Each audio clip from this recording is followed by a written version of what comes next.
பரவிப்பட்டிலிருந்து பரவலின் வார்த்தை என்று உங்களோடு இந்த நாளிலும் புதிய மாதத்தை காண செய்த தேவனுக்கு நன்றி சொல்லுவோம். இதே நாளிலே உங்களை பார்க்கிறது ரொம்ப சந்தோஷம். பார்க்கிறவர்கள் நன்றாக இருந்தால் ஒரு 4 பேருக்கு அறிமுகப்படுத்த இதை சப்ஸ்கிரைப் பண்ணி லைக் பண்ணி உங்களுடைய வார்த்தையை கமெண்ட் பண்ணுங்கள், ஆமீன் என்று சொல்லுங்கள்.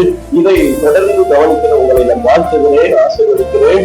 இப்படிப்பட்டதான வேத வார்த்தையை இன்னும் நண்பர்களாய் உறவினர்களாய் ஒரு 10 பேருக்கு மேலே இது உங்களுடைய தனிப்பட்ட வாட்ஸ்அப் ஸ்டேட்டஸில் நீங்கள் வைக்கிறீர்கள். நீங்கள் ஆசீர்வதிக்கப்படுகிறது. உங்க மூலமாய் அநேகர் இந்த வார்த்தைகளை கேட்கிறார்கள்.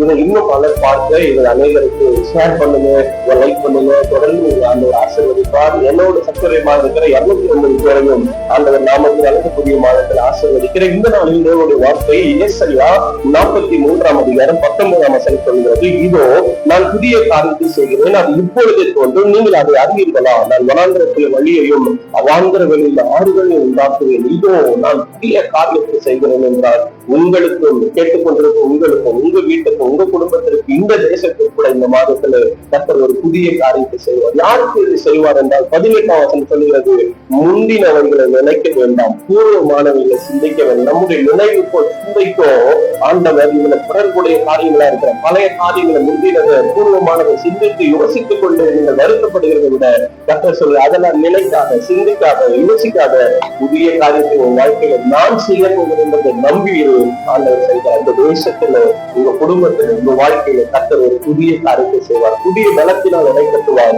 புதிய எண்ணெயால் உங்களை அபிஷேகம் பண்ணுவார். புதிய நாளை கர்த்தர் உங்களை காண செய்வார்.